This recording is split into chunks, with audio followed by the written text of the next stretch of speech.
Good evening. My name is Rory, and this evening I am going to be talking about what I've learned about the lifestyles and diets of vegetarians and vegans. Before researching this topic, I knew very little about vegetarians and vegans, and as you can plainly see, I am neither one. However, my best friend became a vegan a few years ago, and because of her diet and lifestyle change, I have learned that she does not eat any meat or product that comes from an animal. She is a very health conscious person that believes she will live a long, healthy life by eating right and exercising on a daily basis. Until this assignment, I have never researched the diet and lifestyle of vegetarian or vegan and found the subject to be quite interesting. I found there are many reasons people become vegetarians or vegans, but I have chosen to tell you about three that are worthy enough to consider changing my eating habits and hopefully yours too, or at least make you think twice about where your food came from before you eat it. The first reason I am going to talk about is animal rights and religion. The second reason I have chosen to talk about is the fact that vegetarians or vegans believe it is a healthier lifestyle than those of us that choose to eat meat, fish, and poultry. And the third reason I am going to talk about is economics. During this research process, I found it very interesting that animal rights and religion go hand in hand. What I mean by this is concern for animals is a part of the Jewish belief system. I had not put that together until now. Jewish tradition states that you are not allowed to be cruel to animals and you are to treat them with compassion. The Jewish believe it is mandate not to cause pain to any living creature, and since animals are God's creatures, they too must be treated with compassion and justice. There are many other people who disagree with killing animals for eating, when there are so many other food alternatives. Their belief is, why should animals die or be forced to live under horrible living conditions so that humans can eat? When I say horrible conditions, I mean the following. Did you know that animals that are raised for butchering are usually put into overcrowded situations? When chickens live in these conditions, they tend to peck each other to death. And to prevent this from happening, they are debeaked, which is a painful process and makes it difficult for the chicken to eat and clean itself. Pigs that live in captivity have been known to practice self-mutilation in the form of tail biting, and calves that are intended for slaughter are kept in pens so small that their muscles are prevented from developing. This, ladies and gents, is how we get veal. The second reason I am going to talk about is that some people choose to become a vegetarian or vegan because they believe it is a healthier lifestyle than those that choose to eat meat, fish, and poultry.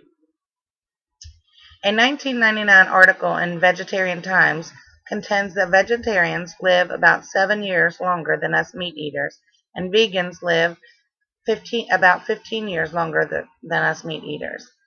And according to the Physicians Committee for Responsible Medicine, there are some long-term health reasons for eating a plant-based diet. These long-term health reasons are as follows.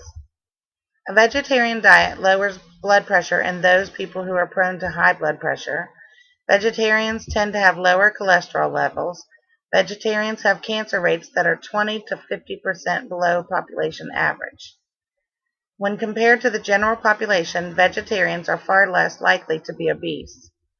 And plant-based diets tend to support latter menarche. That finding has been correlated with a reduced risk for breast cancer.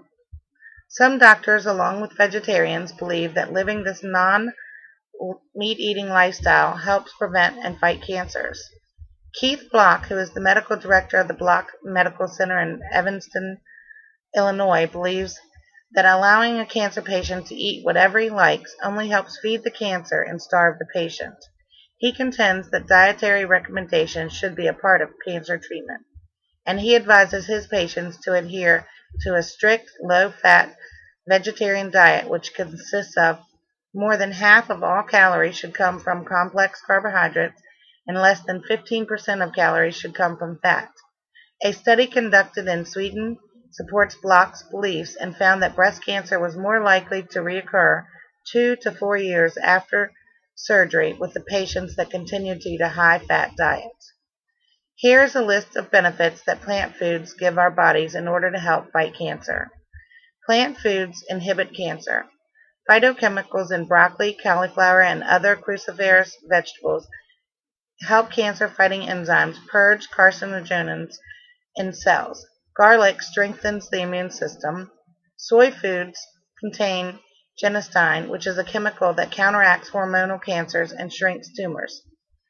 And carotenoids in orange-colored fruits and vegetables, as well as leafy greens, shield cells from careening free radicals that can cause cancer. The third reason I am going to give you that people choose to become vegetarians or vegans is simply because of economics. Becoming a vegetarian or vegan will save you money, according to Noreen Dworkin, who wrote 22 Reasons to Go Vegetarian Right Now. By replacing meat, chicken, and fish with fruits and vegetables, it is estimated to save approximately $4,000 per year on food bills. And being a mother of 6 myself, who usually spends $8,400 per year on groceries, I can tell you firsthand that this is a tremendous amount of money that could be spent elsewhere. For these reasons and many more, I would hope that you can see how changing your eating habits can change the lives of many animals, help you live a much longer and healthier lifestyle, and save you a boatload of money per year. I can honestly tell you that since I have done this research, I have changed my eating habits tremendously in the past couple of weeks, and hope that you will too.